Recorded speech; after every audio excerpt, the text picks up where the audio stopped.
You're listening to the Silver Lined ReLaunch, and I'm your host, Hillary DeCesar, award-winning entrepreneur and transitional coach. Each week, I'll invite you to tune into inspirational stories, revealing how you too can turn ordinary experiences into the extraordinary. Feeling stuck? I'll share step-by-step strategies to fuel your ability to experience a life where silver linings are both abundant and possible.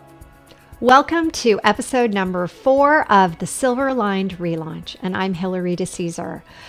I want to take you way back to the time when you were small, you were little, you were listening to music in the car, or you were listening to it at your house, or wherever. And I want you to think about, what music were you listening to? What were the words? How did it make you feel? And what's interesting is so many of those words ended up defining the moments, right? Like when you started to get sad or you were happy, you might have been listening to one song or another. And I bet if you were to listen to that song today, it literally will give you some type of image, feeling, emotion that you had when you were listening to it when you were young. And many of the significances of the times you listened were stories that were created because of the music, the stories around it, whether it was, a sad song or a happy song. Well, I'm going to take you back to my childhood, where we had 5 8-track tapes. And we listened to only those 5 for, I think, the first 20 years of my life.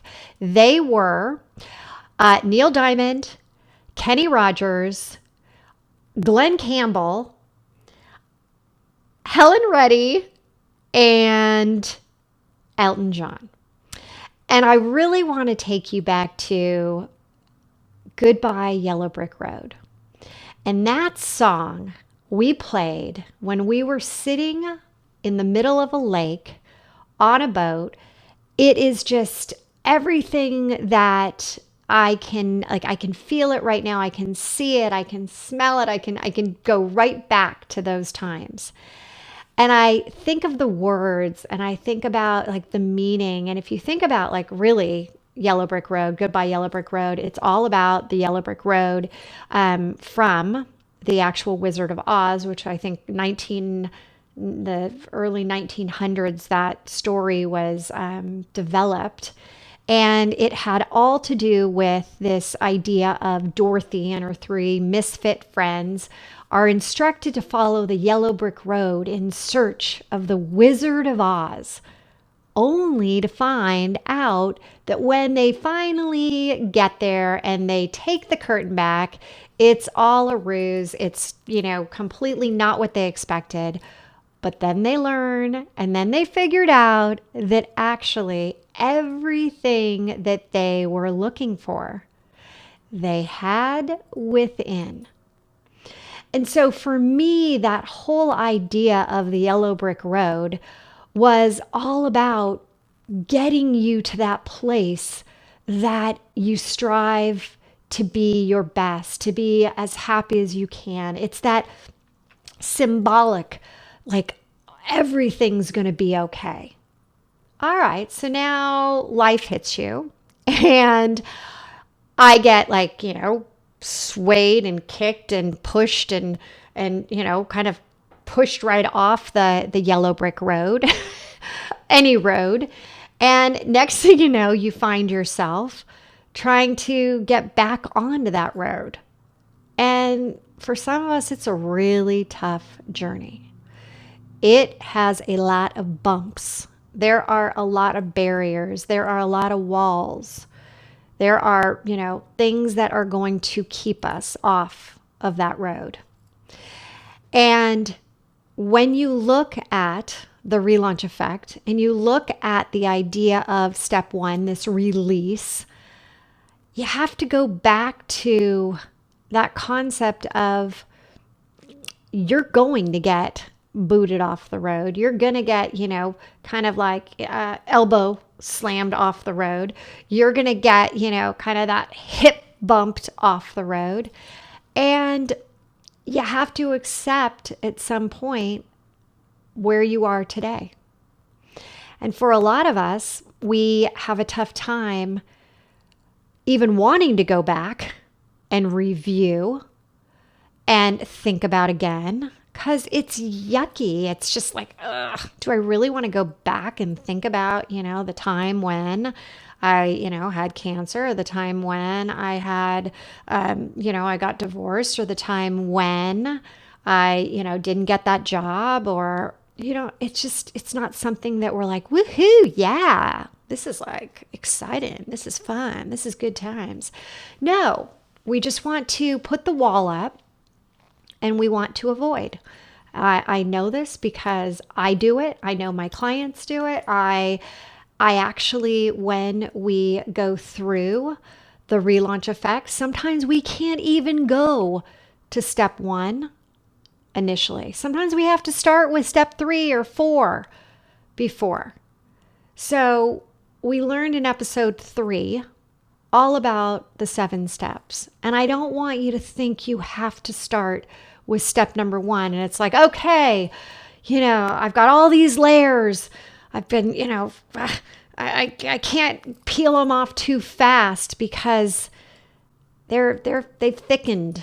There's like, maybe some concrete in there that where it's going to be like, I think about like that time where when I was younger, I went to Berlin and I actually got to chip away at the Berlin Wall as it was coming down. It was like they gave us this little teeny pitchfork and we like clink, clink, clink, and we like hit the heck out of it, and it just wouldn't break.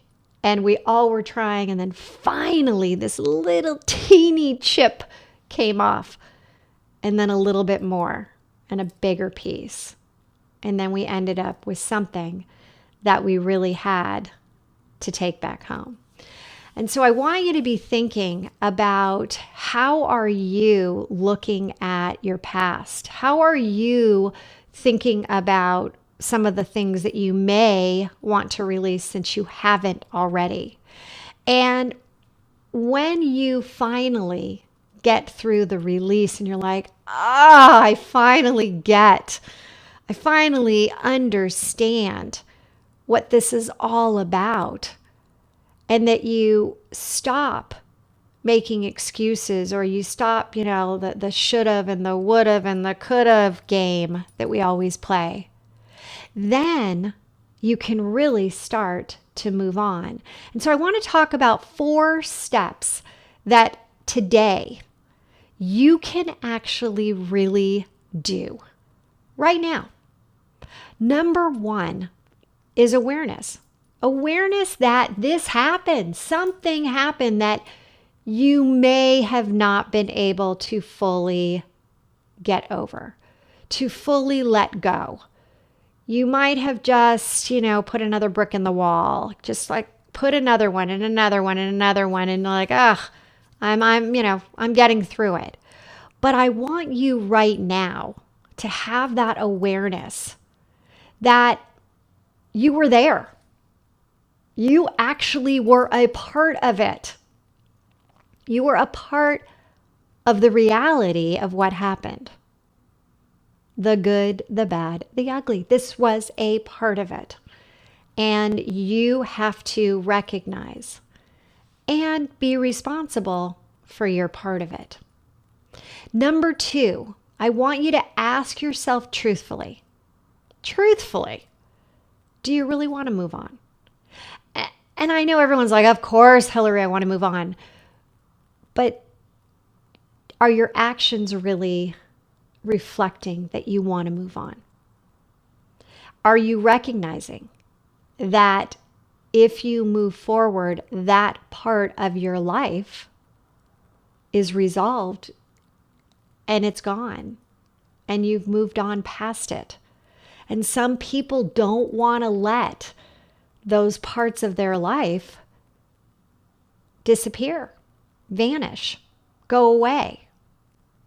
And here's the ticket. This is the key, that when you release it, you're not absolutely blowing it up, but you're diminishing the grasp that it has on you. That like chokehold that just won't let you like move because you feel so stuck. You feel like, you make the same mistakes when you go out with the next guy.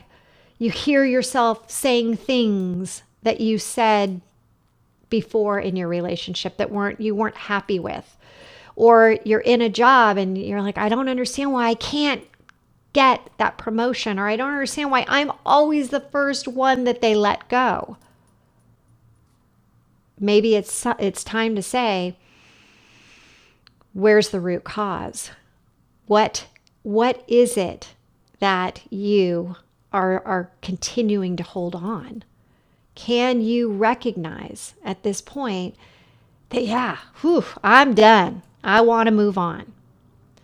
Number 3, this is so important that you have to give yourself time. I can't tell you how many people come to me when they are still really raw from a relationship breakup or a job or a company that, they got let go and they're just in such a bad place that they haven't gone through the first couple steps, which you do have to give yourself time. Just like if you broke your leg, you don't just automatically start walking on it again, right? You got to be gentle with yourself. Well, that's just like your heart.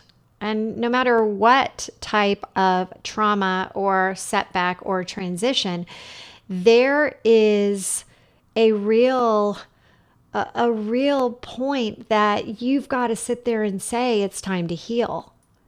And your heart needs time to heal as well. And if you don't allow it to heal and you race forward or you just sweep it underneath the carpet, at some point you're going to pick that carpet up and there's just going to be a whole lot of crap under there. And that's what we are trying to avoid. If you really want to move forward, if you really want to get back on that yellow brick road, then we have to give ourselves time to heal. But once you feel like, hey, I've given myself that time to heal, I've, detoxified myself, if it's a relationship, or, even detoxified yourself if it was a, bad situation at work or in your career or something that's happened in your life, you give yourself time. And then number 4 is you need to be thinking about this concept of what fuels you. If I were to say it's time to, you're working on your computer and you've got this deadline and it's coming up and all of a sudden you're having, it's not saving correctly, you're having trouble with your computer, it's, doing wonky things, what are you going to do? You're going to turn it off and reboot it. And then the operating system kicks in and it does its thing and then it works again, hopefully. Well, the same thing goes with you. What is it that's going to get you feeling better about yourself? There's something that we're going to go into later, and it's called the O diet. The big O diet, which is this whole thing around oxytocin, which is this bonding and this, just this chemical that's released inside of you that just makes you feel better. And I want you to think about what makes you feel good. What helps you do that reset, do that reboot for yourself? And how long is that going to take, right? Again, it goes back to number 3, time for healing. And once you're ready, then you can sit here and say, oh yeah, I am now so ready to move on, to go to step 2 or 3 or 4 and start to get back on the yellow brick road. Now, what I did not share is that Helen Reddy was actually my absolute favorite singer when I was growing up. And there is a song that has become my go-to song. Before I do my podcast, before I go out, I play it. It just puts me into that happy zone. Well, I really started to listen to the words. And the words are, yes, I am wise, but it's wisdom born of pain. Yes, I've paid the price, but look how much I've gained. If I have to, I can do anything. I am strong. I am invincible. And then it goes into, I am woman. I am invincible. So here's the thing, everyone. I didn't know when I was singing that as a kid that literally that would be my mantra, 40 plus years later, that I would be living by those words. And for those of you that are thinking back on your song and you're saying, Hillary, the words, they're terrible. I can't be living my life. I can't have this as my mantra. Grab mine. I'm willing. I'm giving it to you. In this episode, I'm saying, hey, this is all you. Go ahead. It's now your song. Now, for you guys, you probably aren't going to want to have an I am woman. So, maybe take that one that's Elton John. Goodbye, Yellow Brick Road, knowing that he went from the social life. He wanted to go back to simplicity and just having a life that he really loved. And maybe that's where you are. So at this point, keep those 4 steps in mind. And as you look at these transitions, moving into transformations, you have to start somewhere. And so use the 4 steps of awareness. Ask yourself truthfully, do you really want to move on? Give yourself some time for healing, and then allow yourself to understand how will you reboot your own operating system. And share with us what's your go-to song? What's the song that reminds you of your childhood? What really is impactful in terms of what you hear in the song from an emotional point? Is it something that's lifting you up or pulling you down? And if it's not lifting you up, change the song. Hit that button. Fast forward. Because we are on a journey together. And this is the time to live now and love now. Thank you so much for tuning in today. If you felt a connection to this episode of the Silver Lined ReLaunch, please head over to iTunes now. It would mean so much to me if you would leave a good review and help others find silver linings as well. And don't forget, you can have immediate access to all of the bonuses and notes from the show today in our treasure chest, which you have access to for free by texting 55444 and typing in treasure chest. Or you could go to our private Facebook group, the Relaunch Effect, Living a Life You Love. Together we've hit the reset button for you, turning your transitions into a transformation. Until next time, don't forget, there's always a silver lining.